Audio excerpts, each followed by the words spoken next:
Hello, welcome to Talk About Houses. I'm Todd. I'm Oana. Okay, so I get this question a lot. Um, People look at the market and they see homes that are in the middle of the market, the bottom of the market, appreciating and changing in value over time. Right. But then they see these multi-million-dollar houses and they see it sold for $5 million, but then they see 20 years ago it sold for $5 million, Right. and they don't understand like how can part of the market not move and the rest of the market move around. Right. So why is that? All right. So, the easy answer is the top 1% can afford the $5 million house, Okay. right? So, as opposed to the bottom, 50% that can afford all these other homes. So, because more people can afford all these other homes, there's a lot more price pressure there. Okay. So, there's a lot of movement there.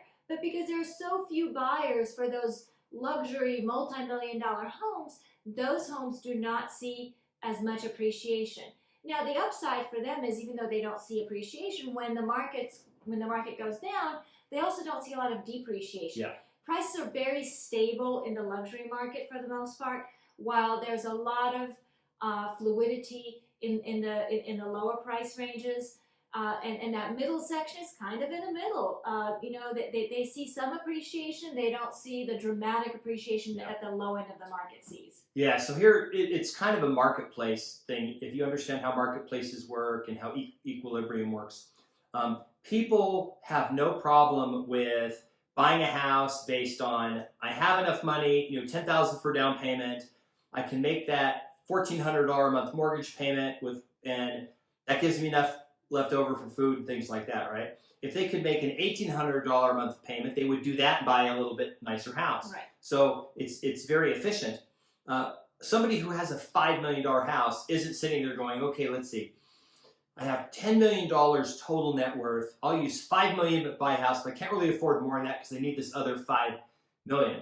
The person buying a $5 million house on average probably has a substantial net worth. If you look at people whose net worths are like $100 million and more, and you'd be surprised, it's a lot of people that have that kind of wealth. They really don't, like, where are they going to go?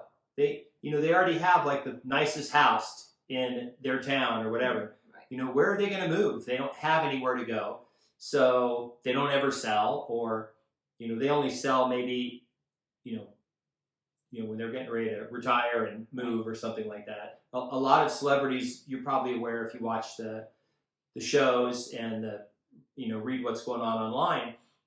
You'll see celebrities swapping houses, but you'll also see celebrities who stay in a house for a long time. But remember, these are people with hundreds of millions of dollars of net worth selling their $12 million place in Malibu, but they made $12 million on their last film. Right. So it's not market forces. It's not like there's 32 people that are thinking about making an offer on that house. It's like one person in 8 months decides to make an offer.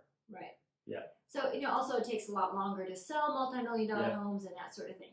So it is about this situation where you've got the majority of people being able to be in the marketplace in this price point versus a very few 1% that can afford these luxury homes. So that's the reason why the luxury homes have very stable pricing, not a lot of appreciation or depreciation, but there's a lot of movement in other price points. Yeah, the other thing too is that most people that buy luxury homes, they pay cash for them. They don't, I'm going to get, how much is my mortgage going to be? Oh, it's going to be $17,000 a month, Well, I can make that because I make $50,000 a month or whatever. That someone makes $50,000 a month is probably not going to spend $17,000 a month.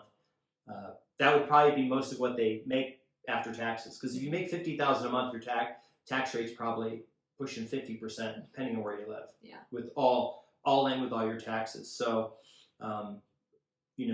luxury home buyers are paying cash. Right. And that's changes the game. They're less price sensitive. They're looking more. It's much more unique. The homes are much different. Mm-hmm. Than tract homes that are, that can turn over, you can rent. It's very difficult. You see very few multi-million-dollar homes rented. Like, hey, I just want to rent a house. How much is it going to be? $50,000 a month. Where you might see it someplace like New York City. Mm-hmm. Okay? Hey, I'm going to be in New York City for a year because I'm going to be doing a thing on Broadway or whatever.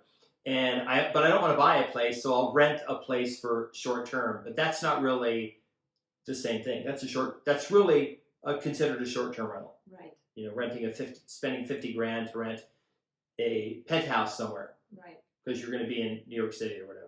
Right. So you've got, things like New York City or maybe Lake Tahoe or something like that, where it's a very unique situation. But in most communities, that really doesn't happen. Yeah. Anyway, well, we hope that we answered the question for you. A lot of people, we get that a lot. Like, why, I observe that. Why are multi-million-dollar houses not changing value, or they're declining when everything else is going up? Because they're not tied to the same market. They're like two completely separate markets. Right. So if you made it to the end of the video, we appreciate it. Make sure you subscribe, and we'll see you on another video. Thanks.